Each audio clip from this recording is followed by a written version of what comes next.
Byrne is working on his new path, and the title for his speech is My Life in the Songs. My Life in the Songs. Byrne. Thank you, Philip. Fellow Toastmasters, we go through phases of our life. Each one of us is more than likely in a different phase of our life. I, for one, am considered what I'll call a seasoned phase of my life. When I was much, much younger, it was kind of, things were different. And in each phase, we go through different activities. We have different mindsets, or maybe even our goals are different. But what I wanted to give to everybody is a sense for these are some of the songs that represent the different phases of my life. And there are 4 basic phases that I have. One when I was a young man, high school, college. Second one is marriage and family life. Third one is the seasoned years. And then the fourth one is far in the future, or at least that's what I hope. Back when I was young, high school, I just graduated high school, man, my life was like Alice Cooper.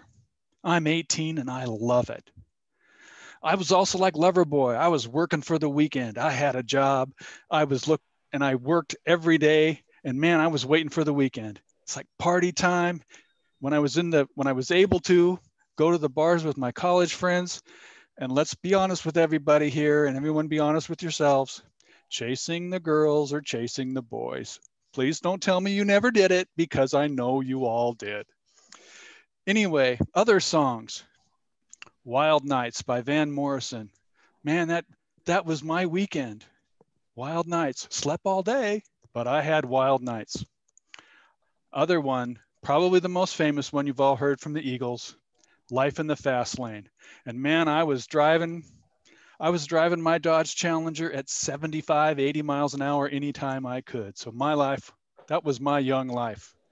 And it lasted even into my early adult years after I got out of college, because then you have a real job and you're out on your own and you are responsible to no one. So it was really exciting for me. The second phase in my life, I'll call marriage and family life.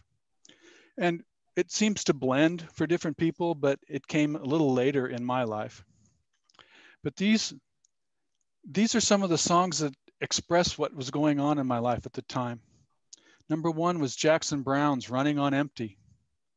It seemed I was always going. I was always tired, but my responsibilities had changed. Another song by one of my favorite artists, Bob Seger, was Feel Like a Number. Remember that time when you just felt like you were working for just keeping going and you're just a number? You were employee number XYZ123, and your account number for the latest company or the bill that you had to pay you're just a number. And those were difficult times because I was always trying to raise the family. I was trying to make sure we had a house. The kids had the school, taking care of the children. And man, you know what? When you're raising kids, as soon as one of them gets sick and gets well, the next one gets sick. So it's always pressure. You're being pressured in many different ways, not only by family and the things that you have to do around the house, but also at work. Get that project done. Where's this report? Why? I need you to be in Palo Alto next week for a week. And the kids have school, et cetera, et cetera. So you're always being pressured, and you just feel like a number to everybody. Well, that transfers into getting into what I'll call the seasoned part of my life. The children are older. You're more set in your career. And man, the songs that come to mind for me here are My Unanswered Prayers by Garth Brooks. Another one from him is I'm Much Too Young to Be This Dang Old. That one hit me really hard, or at least those two did, because it is this time I feel a little more philosophical, and I'm looking back at what I had when I was younger and thinking, man, I'm so thankful for what I have today. Other songs that come to me and to be important are John Mellencamp's You've Got to Stand for Something or You'll Fall for Anything. And my phrase to add to this is Seek a truth. Don't look for your truth from somebody else. Seek that truth from you. And finally, I want to add one thing. I'm at the stage of my life where this Beatles song means a whole lot. Will you still need me, and will you still feed me when I'm 64? The final phase in one's life, and I believe it's everybody's life, is the future. And I hope this is a far future for me. It has to do with loss of loved ones. Now I have experienced that loss of my father. But Faith Hill's song, Should I Fall Behind, Wait for Me, is really important to me because what's going to happen if my spouse passes away before me? What does that mean?